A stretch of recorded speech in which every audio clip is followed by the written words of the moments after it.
100.1 मेगाहर्ट्झवर तुम्ही ऐकताय आकाशवाणी मुंबई केंद्राची FM गोल्ड प्रसारण सेवा. झुक झुक झुक झुक अगेन गाडी म्हणत मामाच्या गावाला जाणारी बच्चे कंपनी असो, नाहीतर कशासाठी पोटासाठी खंडाळ्याच्या घाटासाठी असं म्हणत रोज अपडाऊन करणारा चाकरमानी असो, रेल्वे ही खऱ्या अर्थाने जीवनवाहिनी आहे. याच भारतीय रेल्वेच्या विद्युतीकरणाचं शताब्दी वर्ष 3 फेब्रुवारीपासून म्हणजेच आजपासून सुरू होत आहे आणि त्यानिमित्ताने आजच्या कार्यक्रमात आपण संवाद साधतोय मध्य रेल्वेचे मुख्य जनसंपर्क अधिकारी डॉक्टर स्वप्नील नीला आणि मुख्य विद्युत अभियंता मनीष बापट यांच्याशी.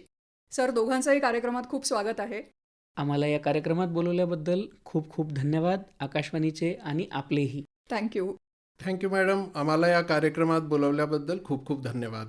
खरं तर मला खूप उत्सुकता आहे तुमच्या दोघांशीही संवाद साधण्याची, कारण रेल्वे ही जसं मी म्हटलं जीवनवाहिनी असते आणि सगळेजण रोजच्या रोज रेल्वेने प्रवास करत असतात, त्यामुळे त्याविषयी जाणून घेण्याची खूप उत्सुकता असते.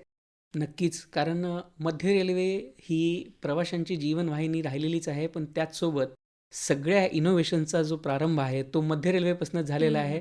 भारतातली जी पहिली रेल्वे चालली ती 16 एप्रिल 1853ला छत्रपती शिवाजी महाराज टर्मिनस, त्यावेळी जे बोरीबंदर नावाने हां. ओळखलं जात होतं, तिथून ठाण्यासाठी चालली होती आणि 400 लोकांची जी ही यात्रा सुरू झाली आहे ती तेव्हापासनं आत्तापर्यंत निरंतर चालू आहे. मध्ये कोविडचा स्वल्पविराम नक्की लागला होता, हो. पण त्यामध्ये देखील मध्य रेल्वे किंवा रेल्वे सेवा ही पहिली अशी सेवा होती जी सगळ्यात पहिल्यांदा प्रदान करण्यात आली आणि ती प्रवाशांना, त्यावेळेस जे हेल्थ केअरचे स्टाफ होते त्या सगळ्यांना त्यांच्या आपल्या निश्चित स्थानकापर्यंत पोहोचवण्याचा जो भार आहे तो तेव्हाही वाहत करत होती.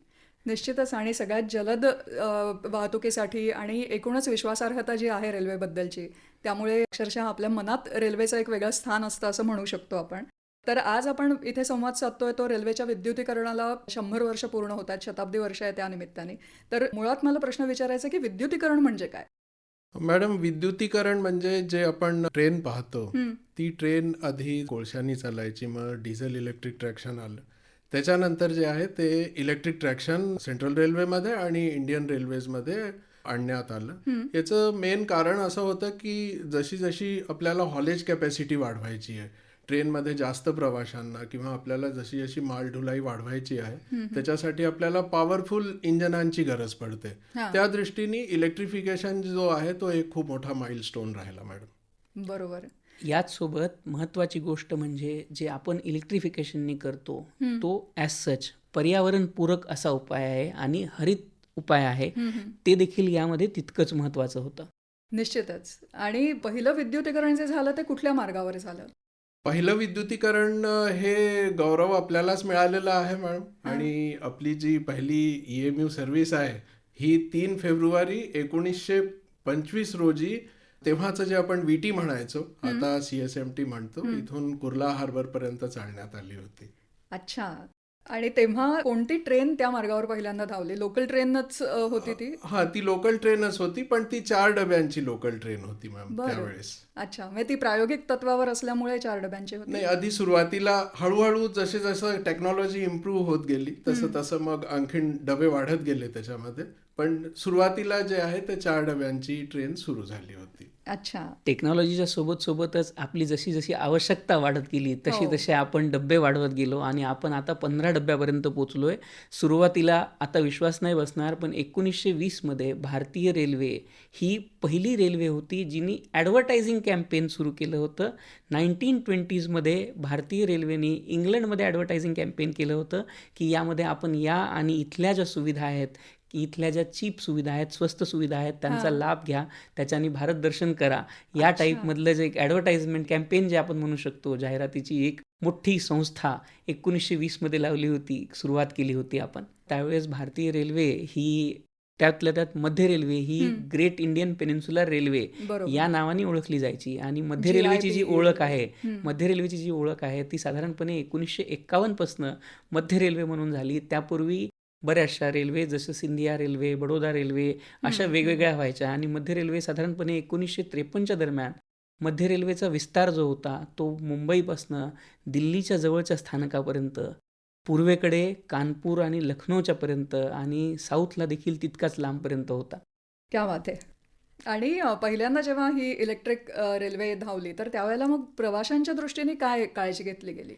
प्रवाशांच्या दृष्टीने रेल्वेचा असा सिस्टम आहे की जेव्हाही कधी कोणची गाडी आपल्याला प्रवाशांसाठी सेट करायची असते तेव्हा त्याची पूर्ण चाचणी केली जाते. विविध प्रकारच्या टेस्ट केल्या जातात. हां. त्यांनी त्यांची सुरक्षा पूर्णपणे सुनिश्चित व्हावी याची पूर्ण केअर घेतली जाते.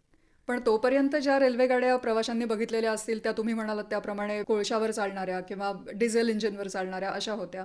मग जेव्हा विद्युतीकरण झालं तेव्हा लोकांच्या मनात काही शंका होत्या का त्याविषयी? त्यावेळेस शंका जरूर असतील मॅम, पण त्याच्यासाठी रेल्वेनी पूर्णपणे आपल्या जे त्यांची जी चाचणी विभाग असतो रेल्वेचा, तो जेव्हा पूर्णपणे संतुष्ट होतो त्याच्यानंतरच बऱ्याच ट्रायल्स होतात आधी. हां. आणि त्या ट्रायल सगळ्या सक्सेसफुल झाल्यावरच ते यात्री प्रवाशींसाठी कोणताही मार्ग उघडला जातो. बरोबर.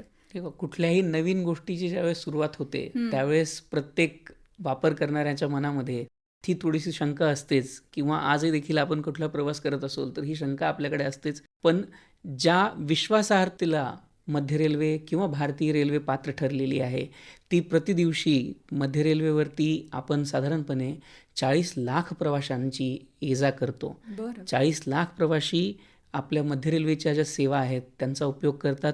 साधारणपणे 1810 सर्व्हिसेस मध्य रेल्वे केवळ मुंबई डिव्हिजनमध्ये चालवते आणि 42 सर्व्हिसेस पुणे ते लोणावळा या 2 स्थानकांदरम्यान चालवते. यातून आपण साधारणपणे 45 लाख प्रवाशांची बापरे. रोज मदत करतो. एवढ्या लोकांना आपण त्यांच्या घरी पोचायला आणि घरून नोकरीच्या स्थानकावरती पोचायला मदत करत असतो. खरंच खूप मोठी गोष्ट आहे ही. आणि जसं मगाशी तुम्ही म्हणालात ना की जेव्हा रेल्वेची सुरुवात झाली तेव्हा मुंबई छत्रपती शिवाजी महाराज टर्मिनस ते ठाणे स्थानकादरम्यान रेल्वे धावली होती आणि त्यावेळेला लोकांच्या खूप अशा कल्पना होत्या की हे नेमकं काय आहे. तर तसं विद्युतीकरणानंतर सुद्धा झालं का? प्रवाशांचा प्रतिसाद कसा होता त्याला किंवा त्यांचा अनुभव कसा होता? प्रवाशांचा अनुभव चांगलाच होता मॅडम. आणि त्यांना जसा जसा याचा फायदा कळत गेला तर आपण आजचं जे रूप बघतो हा त्याचीच प्रतिकृती आहे. जसा जसा त्याचा ॲडव्हान्टेज होत गेला सगळ्यांना, कॉमन पब्लिकला, आणि टेक्नॉलॉजी इम्प्रूव्ह होत गेली आणि एक प्रकारचा ग्रीन एनर्जी सोर्स आहे. जसं स्वप्नीलजींनी सांगितलं की याच्यामध्ये पोल्युशन वगैरे फार कमी असतं, तर लोकांनाही ते आवडू लागलं हळूहळू. आणि आता हा ग्रीन एनर्जीचा विषय तुम्ही काढलाय त्याच्याकडे मला यायचंच आहे. पण आधी थोडंसं मला विचारायचं आहे की खर्च किंवा मेंटेनन्स, प्रवाशांची सोय या दृष्टीने विद्युतीकरणाचे फायदे कोणते आहेत असं तुम्हाला वाटतं? याचे बरेच फायदे आहेत मॅडम. याच्यामध्ये जसं आपण पहिले ते बघू शकतो की जे आपण एक्सिलरेशन म्हणतो, म्हणजे ट्रेन जी आहे ती लवकर स्पीडअप व्हायला पाहिजे, तर इलेक्ट्रिक ट्रॅक्शनमध्ये लवकर ट्रेन स्पीडअप होते. दुसरं असं आहे, जेवढं बाकी आपण याच्यात कोळशाच्या याच्यात किंवा डिझेलच्या याच्यात बघतो की त्या गाड्या बऱ्याच धूर, पोल्युशन बरंच जास्त असतं. याच्यामध्ये पोल्युशन लेवल ऑलमोस्ट नील आहे. हे 2 सर्वात मोठे ॲडव्हान्टेजेस आहेत जे पब्लिकला डायरेक्टली इन्फ्लुएन्स करतात. तिसरा, स्पीड पोटेन्शियल जास्त असल्यामुळे जे आहे त्यांचं गंतव्य जे आहे तिथे ते लवकर पोचू शकतात. खरंय. यातली एक महत्त्वाची गोष्ट अशी आहे की मुंबईसारख्या ठिकाणी ज्याच्यामध्ये 2-2 किलोमीटरवरती, 3-3 किलोमीटरवरती स्थानक आहेत, याच्यामध्ये ॲक्सेलरेशन आणि डिॲक्सेलरेशनची जी गती आहे ती खूप जास्त मॅटर करते. आपलं स्टेशन 15 किलोमीटरवर असेल तर ॲक्सेलरेशनने तेवढा फरक पडणार नाही, पण दर 2 किलोमीटरला जर आपल्याला थांबायचं असेल आणि गाडीला ॲक्सेलरेशन करायला तेवढा जर वेळ लागेल तर त्याच्यामध्ये आपला वेळ जो आहे तो जास्त जातो आणि आपण आपल्या डेस्टिनेशनपर्यंत, गंतव्यापर्यंत लवकर पोचू शकत नाही. याच्यामुळे इलेक्ट्रिक ट्रॅक्शन सुरू करण्यामागचा हा एक महत्त्वाचा उद्देश होता.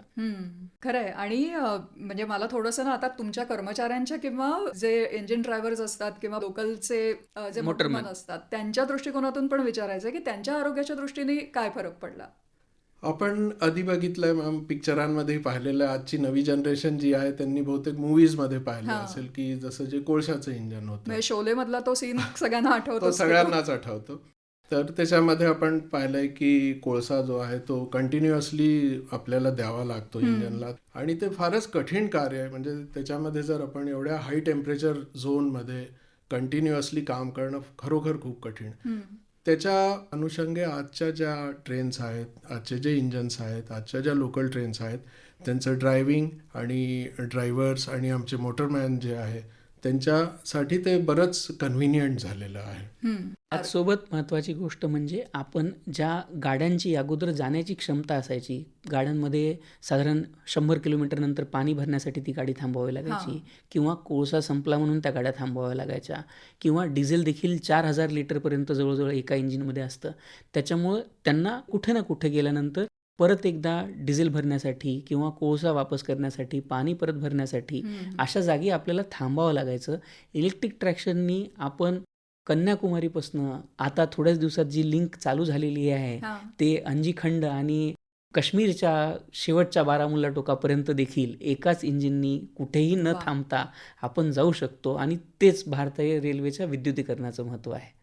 खूपच छान. आणि तुम्ही मगाशी सांगत होतात तेव्हा मला पुलंचे ते 100% पेस्टन काका आठवत होते की त्यांनी रेल्वेत फोरमन म्हणून काम केलं. हे त्यांच्याशी जे हँडशेक केल्यानंतर त्यांच्या लक्षात आलं की एवढी जबरदस्त पकड होती त्यांची. खरंच.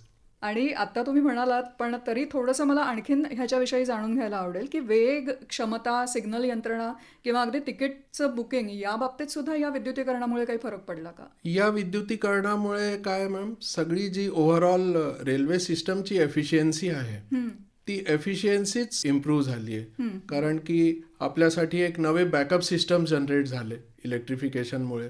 ती एक आपल्यासाठी एक ॲडिशनल पॉवर सप्लाय सोर्स म्हणूनही आपल्याला स्टेशन्सवर आणि जे आमचे इम्पॉर्टंट इक्विपमेंट्स आहे तिथे आम्ही त्यांना यूज करू शकतो. तर याच्यामुळे ओव्हरऑल इम्प्रूव्हमेंट आहे.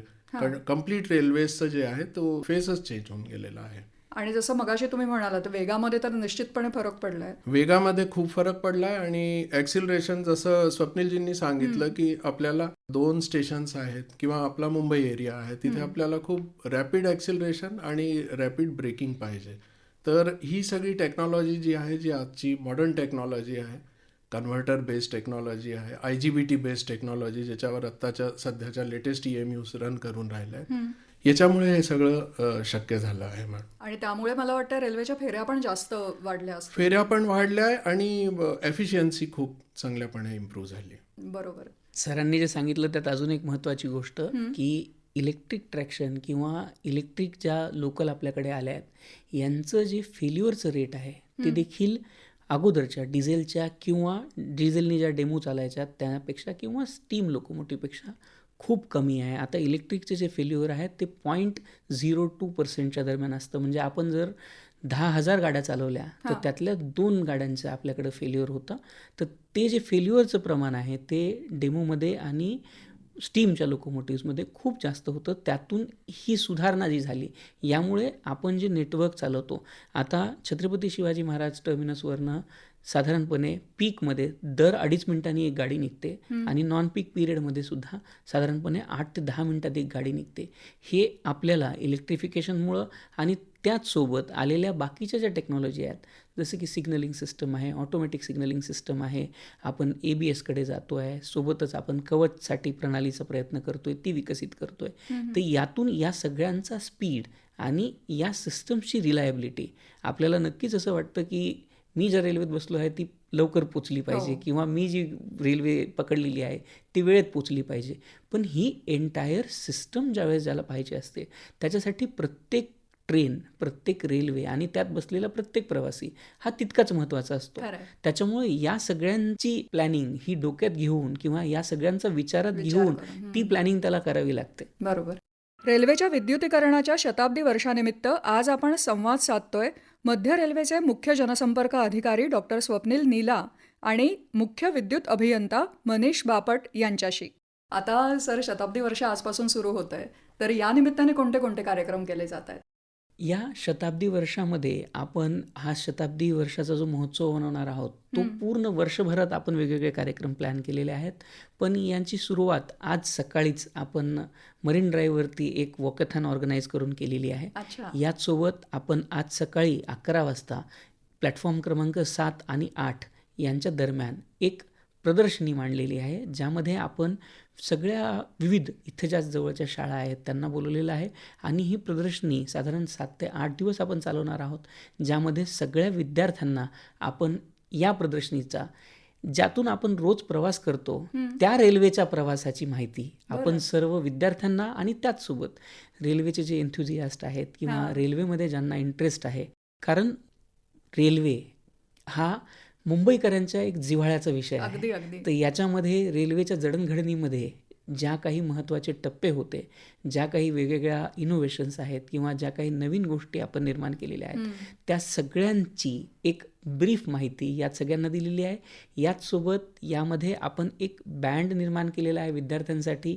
त्या बँडवरती आपण जर एक QR कोड ठेवलेला आहे. जर तो QR कोड स्कॅन केलात तर आपल्याला त्या रेल्वेचा जो प्रवास आहे किंवा रेल्वेची जी डेव्हलपमेंट आहे ती देखील आपल्याला इलेक्ट्रॉनिकली पाहता येणार आहे.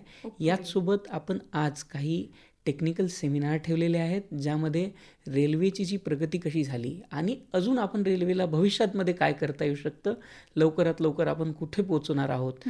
जी सुरुवात आपली 16 एप्रिल 1853 झाली होती, त्यातून आपण आज वंदे भारतपर्यंत आलेलो आहोत. आता आपल्याला वंदे भारतपासून हाय स्पीड ट्रेन्स किंवा अजून जास्त स्पीड वाढवणारी रॅपिड ट्रान्झिटवाली सिस्टम्स, या सिस्टम्सकडे आपल्याला जी प्रगती करायची आहे, त्यासाठी जे सगळे भागधारक आहेत किंवा जे सगळे वेगवेगळे जे स्टेक होल्डर्स आहेत, त्या सगळ्यांना आपण आज आमंत्रित केलेलं आहे. आणि याच्यामध्येच आपण वेगवेगळ्या इव्हेंट ज्या आहेत ह्या ऑर्गनाईज करतो आहोत. या इव्हेंटचं कल्मिनेशन आपण या ॲक्च्युअल ट्रेनचा, जशी ट्रेन 3 फेब्रुवारी 1925ला धावली होती, तशीच एक ट्रेन चालवून करणार आहोत. याचसोबत आपण सगळ्या श्रोत्यांना देखील ही विनंती करतो आहोत, सगळ्या सोशल मीडिया चॅनल्सवरती देखील आपण याच्या संदर्भामध्ये काही प्रश्न प्रत्येक दिवशी विचारतो आहोत. सकाळी 8 वाजता आणि संध्याकाळी 7 वाजता आपण ते प्रश्न विचारतो आहोत. यामधल्या काही विजेत्यांना त्या पर्टिक्युलर ट्रेनमध्ये बसण्याचं भाग्य देखील लाभणार आहे. त्यातून आपण तो जो प्रवास होता त्याची जी स्मृती आहे ती परत जागवण्याचा प्रयत्न करतो आहोत. यामध्ये सर देखील खूप क्लोजली इन्वॉल्व आहेत. ज्या ओरिजिनल लुक आहे किंवा जी ओरिजिनल फील आहे त्या गाडीचा, तो देण्याचा प्रयत्न सध्या केला जात आहे. त्याबद्दल सर अजून सांगू इच्छितील.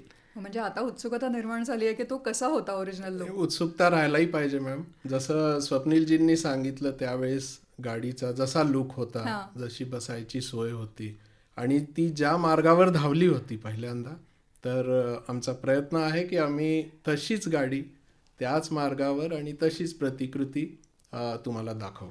अच्छा. याच्यामध्ये जसं स्वप्नीलजींनी सांगितलं, एक अजून महत्वाची बातमी ऍड करायला पाहिजे. जसा आपला जो मुंबई सबर्बन एरिया आहे, याच्यामध्ये तुम्ही पण ऐकलं असेल आधी की याच्यात 1500 वोल्ट DC ट्रॅक्शन सिस्टम होता आधी. आणि इथे खूप मोठं काम केलं गेलं, जे हा 1500 वोल्ट DC ट्रॅक्शन सिस्टम आहे, याला 25,000 वोल्ट AC ट्रॅक्शन सिस्टम, म्हणजे जो ऑल ओव्हर इंडिया जो ट्रॅक्शन सिस्टम आहे याच्यामध्ये कन्व्हर्ट करायचं एक खूप मोठं काम केलं गेलं. आणि हे काम खूप कठीण होतं, कारण आपल्याला गाड्याही रन करायच्या होत्या, गाड्या आपण थांबवू नाही शकत. बरोबर. आणि 1500 वोल्ट DC सिस्टम जो आहे आणि जो 25,000 वोल्ट AC सिस्टम आहे, व्होल्टेज लेवल जास्त असल्यामुळे त्यांचं इन्सुलेशन लेवल बरंच वेगळं असतं. तर ते सगळं रेल्वेच्या तज्ज्ञ कर्मचाऱ्यांनी दिवस रात्र एक करून कम्प्लीट केलं. त्याच्यामुळे आधी तुम्ही पाहिलं असेल की गाड्या ज्या होत्या त्या इगतपुरीला थांबायच्या, त्यांचं इंजन चेंज व्हायचं. आता सरसकट गाडी कलकत्त्यापासून आपल्या CSMT पर्यंत, LTT पर्यंत येऊन जाते.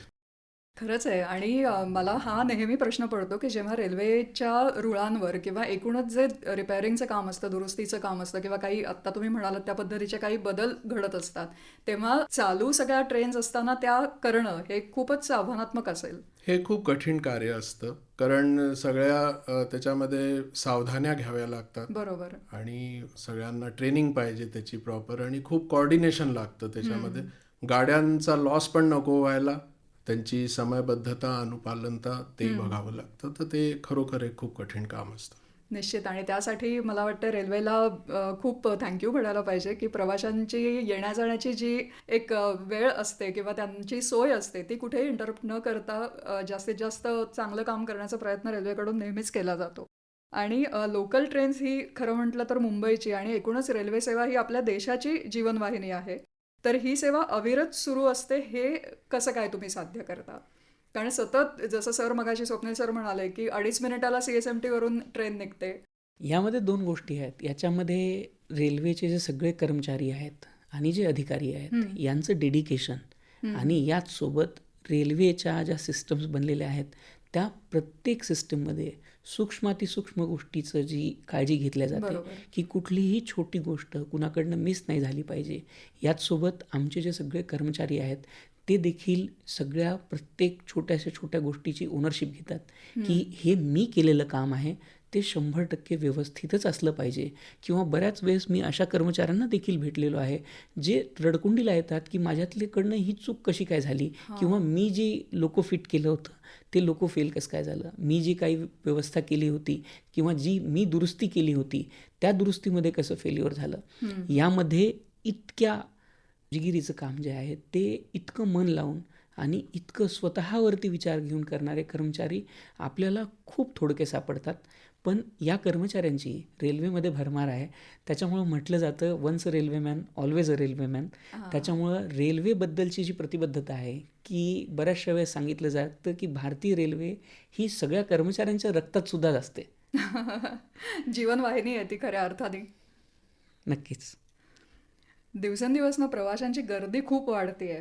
पण असं असून सुद्धा आता आपल्याला पाहायला मिळतं की रेल्वेची म्हणजे विशेषतः बाहेरगावी जाणाऱ्या ज्या ट्रेन्स असतात तिथे स्वच्छता असेल किंवा खानपान सेवा असेल या गोष्टींचा दर्जा खूप वाढलेला दिसतो आपल्याला.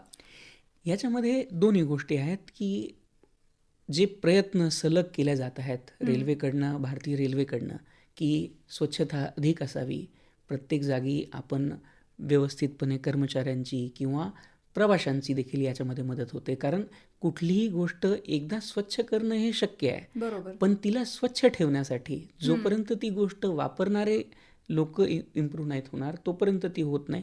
यामुळे आम्ही याचं श्रेय जे आहे ते अर्धश्रेय आपल्या प्रवाशांना देखील नक्कीच आहे.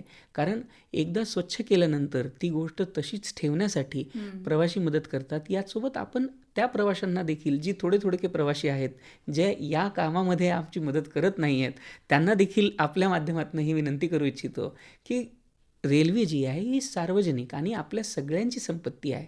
त्याच्यामुळं तिची जी देखभाल आहे किंवा तिची जी स्वच्छता आहे ती मेंटेन करण्याची जबाबदारी देखील आपल्या सगळ्यांची आहे. यामध्ये काही अशी तत्त्वे देखील असतात जी तत्त्वे यांना खराब करू इच्छितात किंवा त्यातनं त्यांना विकृत दर्जाचा आनंद मिळतो. पण अशा काही जे काही प्रवासी किंवा असे कोणीही व्यक्ती असतील असं जर कोणी आपल्या निदर्शनाला आलं तर कृपया त्याची जी माहिती आहे ती रेल्वेच्या कुठल्याही कर्मचाऱ्यांना किंवा कुठल्याही व्यक्तीला नक्कीच द्या. यातून आपण योग्य तो त्यांच्यावरती दंडात्मक कार्यवाही देखील करू आणि त्यातून आपण रेल्वेचं आणि पर्यायानं आपल्या सगळ्यांचं जे होणारं नुकसान आहे ते टाळू शकू.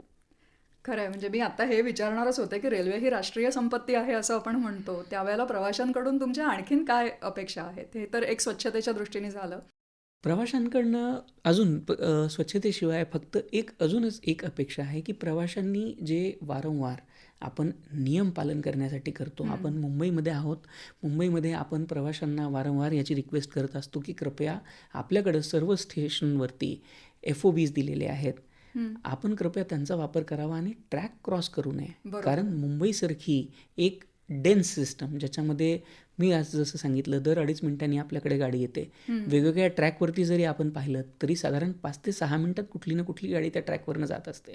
तर आपण बऱ्याचशा वेळेस लोकांना हे पाहतो की कानामध्ये हेडफोन्स लावलेले असताना ते ट्रॅक क्रॉस करण्याचा प्रयत्न करतात ज्यातून बरेचसे अपघात आणि दुर्घटना घडतात.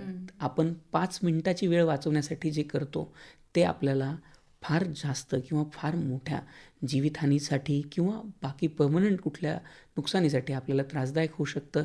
त्यामुळं आम्ही प्रवाशांना ही वारंवार विनंती करतो की कृपया जे नियम आपल्याला सांगितलेले आहेत त्या नियमांचं पालन करा.